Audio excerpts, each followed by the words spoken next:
What's going on, YouTube? Welcome to another episode of Rock Talk. And if you see the shirt, you know what time it is. Guys, my name's Alex Alexander. Let's get to the video.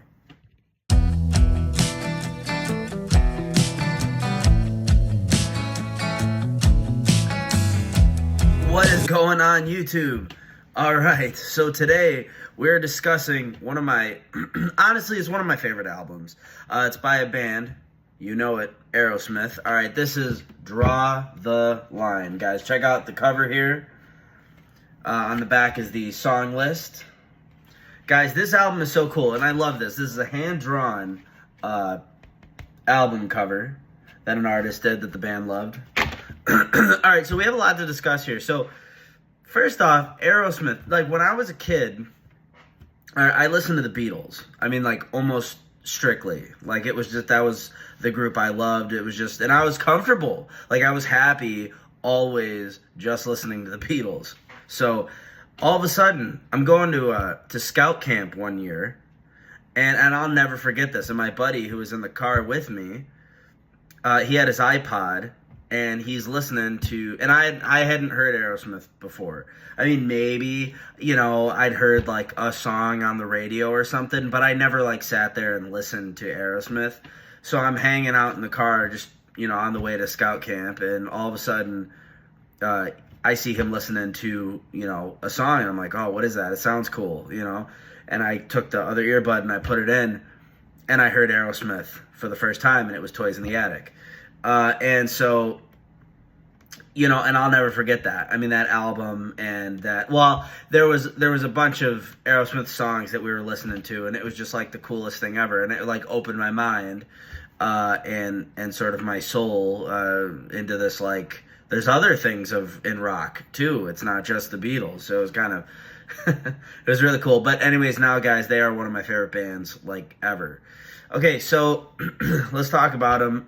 So Steven Tyler on vocals, one of the best frontmen to ever do it. I mean, his range is ridiculous. I love his melodies, though. I mean, he is so amazing. His father was a classical pianist, and he, you know, as he says in this documentary that I watched, you know, he took his father's melody and added it to sort of this groove, sort of bluesy style, and it became what Aerosmith is and that we love.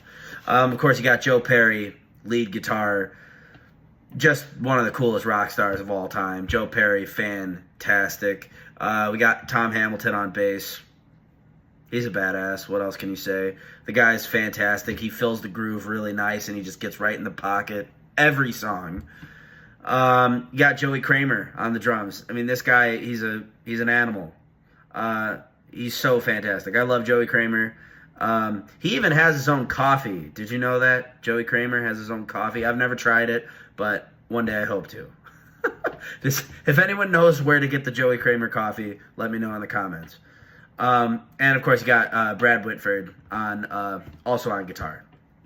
Amazing. Accomplished guitarist, fantastic. All right, so this album was released either on December 1st or December 9th. I can't figure it out. I mean, I've looked it up, and it, like, I see both dates. So whatever, but early December this thing comes out. It's the band's 5th studio album. And again, this album it's so unique. It's a unique album.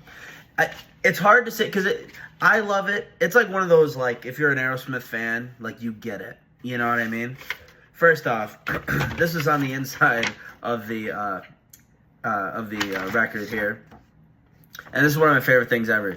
It's a mail-in for the T-shirt. You can get the you know, the sort of the album cover T-shirt. It's pretty cool. I just like seeing stuff like that. It makes me happy. It's kind of cool. Anyways, yes, I'm a nerd. Whatever. So, anyways, so this is pretty much like the band. During the recording of this album, Draw the Line, the band was in turmoil. The drug use, the excess, the everything you could imagine that a person shouldn't do was happening to all the band members during this time. Okay, they weren't getting along. They're mad at each other's girlfriends all the time. hell is breaking loose here during the recording of this album. And you hear it. You hear it in this album. You know, it's a little sloppier. I think this album is not... No, this is not their greatest album. I wouldn't... But there are moments on this album that could be part of those greatest albums, is what I'm trying to say. So, like, first off, the intro song, Draw the Line, fantastic. Could be on any one of the greatest albums. Could have been on Toys in the Attic, and you would have just like, oh yeah, great song. Next. You know, there's moments on this album that are fantastic, but I really, I love that you kind of hear what the band was going through in an audio sense. Like, you're sitting there listening to it, and you hear some of the pain, the struggle, the sort of the addiction. You can literally hear it, and it's very interesting, and it does make for some great rock songs. Not gonna lie, it does. All right, and even Joe Perry was quoted as saying, "We weren't a cohesive unit anymore." And of course, he's referring to how the band was in disarray during the recording of this album, Draw the Line. So let's go down the songs here. So Draw the Line, fantastic. I Want to Know Why, really good. Again, some of these songs are just kind of, they're sort of like this, you know, just kind of get through a rock and roll song. Some of them feel that way, but some are fantastic. Now when you turn the record over, okay, the B-side, first song on there, Kings and Queens, potentially.